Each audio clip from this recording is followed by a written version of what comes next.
Do you remember where you were on September 11th? Most Americans do. I do. It was right outside that door. I was in a meeting at 9 o'clock in the morning, and as we had the meeting, we looked down the mall. We were watching a little television set, and we saw these planes flying into skyscrapers in New York. Nobody could quite understand what was going on. First, we thought it was an accident, as most people probably felt the same way. But then when the second plane hit, we knew there was more. Then there came a moment when somebody said, "Look down the mall." We looked down the mall and saw black smoke billowing across the mall here in Washington from the Pentagon, because a plane had crashed into the Pentagon. And there was this moment where people didn't know which way to turn, where to get answers, what was going on. And someone came racing into the room and said, "Evacuate the Capitol building. Another plane is coming directed toward this building." We all raced out down the steps and stood on the lawn outside, didn't know which way to turn, had no idea what was going on. Tourists were coming up to me because I had a suit and tie on and said, "Where are we supposed to go?" Well, I told them where the metro stations were and pointed in several directions. It's a day you won't forget. Most of us, I'm sure, felt at that point we had to figure out what happened first and to stop it from ever happening again. So where did we turn? First, we turned to law enforcement for obvious reasons. That's who you call, 911. See if they can give you any information, give you any advice, and keep you safe. But also, in this town, you think, we hope our intelligence agencies, the ones that collect information, know who those people were so we can stop them from ever doing this again. Those intelligence agencies were critical, not just for the security of this country, but the survival of this country. The wake of September 11th, the most historic terrorist attack in our nation's history, we learned the hard way that agencies within the intelligence community need to be good, effective, and coordinate what they're doing. And so we embarked on several projects, and one that I was a small part of, in rewriting the laws, creating intelligence agencies, and making sure that each of our intelligence agencies, as good as they are, speak to one another. It seems so obvious. They need to coordinate, but they had what they called smokestacks, where they kept their information to themselves and didn't share it with other agencies. Well, that changed, and we changed the whole attitude towards intelligence and coordinating information. We created the Office of the Director of National Intelligence. It oversees 18 different intelligence agencies that span the CIA, Defense Department, State Department, Energy Department, and others. It is now essential to modern safety in America. But yet the president, Donald Trump, has selected a person to run this critical agency coordinating 18 different intelligence agencies who has little or no experience leading this critical American security apparatus. Her name is Tulsi Gabbard. During President Trump's first term, he made clear of his fondness for certain leaders in the world who were controversial, such as Viktor Orban of Hungary, Vladimir Putin of Russia, and Kim Jong-un of North Korea. So he ends up picking a person to run intelligence network who shares a similarly terrible judgment on critical leaders. Tulsi Gabbard, former Congresswoman, is infamous for spending time with despots and autocratic leaders in the world, including Vladimir Putin of Russia and Bashar al-Assad of Syria, and traitors to the United States like Edward Snowden. Her fondness for these oppressive, anti-democratic regimes does not go unreciprocated. They know her, they like her, and they say quite a few things about her.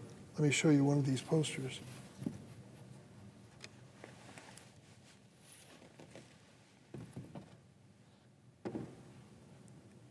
Hosts of Russian state media cheered her nomination, Russians cheering her nomination as the Director of National Intelligence, because it will, quote, dismantle America.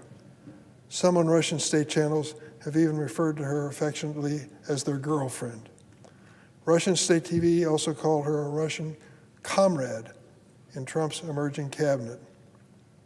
A pro-Putin propagandist, Vladimir Sokolov, once called Gabbard our friend. Later, when asked if she was, quote, some sort of Russian agent, he replied, of course, yes. What's going on here? This woman wants to head up the intelligence agencies, and she's being cheered on by Russians. And in a glowing profile in a Russian state newspaper, it said of Tulsi Gabbard, and I quote, "The CIA and FBI are trembling, noting that Ukrainians consider her, quote, an agent of the Russian state." Imagine that. The person tapped to head America's intelligence community being called a puppet of an adversary country by that very same country. It seems too ridiculous to be true, but I'm sorry to say it is. To merely join America's intelligence community, never mind lead it, candidates have to go through a vigorous background check and earn security clearance.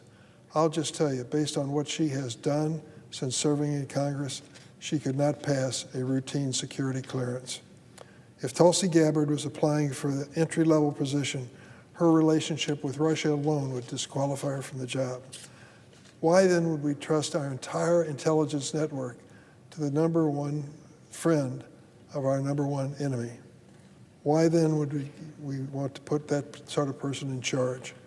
Given the examples that abound of Tulsi Gabbard proving publicly, shamelessly, and carelessly her sympathy for nations that undermine U.S. interests and security, that is inexplainable and irresponsible.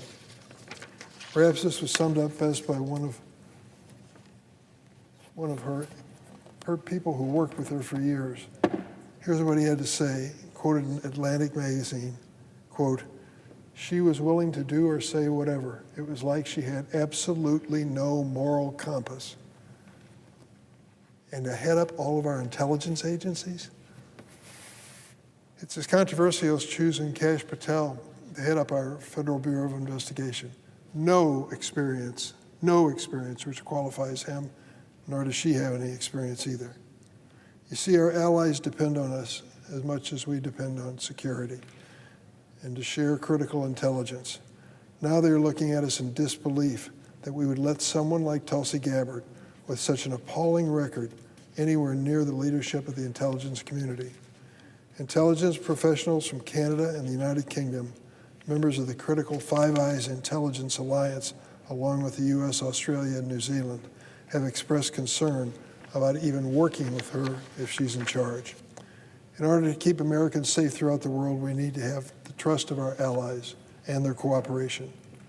This position she's aspiring to of D&I does not just impact the collection of intelligence, it also impacts the action taken on it. Because of this, I have great concern about the impact Tulsi Gabbard's confirmation would have on our support in Ukraine defending against Russia. Since Russia's full-scale invasion, Gabbard has taken Russia's side many times, claiming, quote, in reference to Ukraine and Russia, Russia had legitimate security concerns, the words of Tulsi Gabbard. And then she blames NATO, our alliance, as one of the most significant security alliances in the world. Let me be clear, supporting democracies has not historically been a partisan manner. For example, contrast Tulsi Gabbard's nonsense with former President Ronald Reagan and his clear understanding of the danger of the communist Russian Empire. Nearly 40 years ago, Ronald Reagan stood at the Brandenburg Gate in West Berlin and famously challenged the Soviet Union to tear down this wall. Reagan understood the true nature and threat of the Russians. And we've all seen the horrific cost of Russia's war in Ukraine and increasing attacks on NATO allies. Is there a deal to be made to end this war? Perhaps. But doing so must be with the best intelligence available, a clear eye about who we're negotiating with and for, and long-term guarantees of the security of Ukraine and of Europe and the transatlantic alliance. One would think that any American president navigating such difficult waters would want a top official to serve as head of national intelligence. Tulsi Gabbard fails that test. She would not be qualified for an entry-level position within the intelligence community and certainly not qualified to lead it, period. Some of President's cabinet nominees are hard to imagine because they are so unqualified. But for the position of Director of National Intelligence, putting someone unqualified in charge is not funny at all. It's life or death dangerous. I yield the floor. Suggests the absence of quorum. The clerk will call the roll.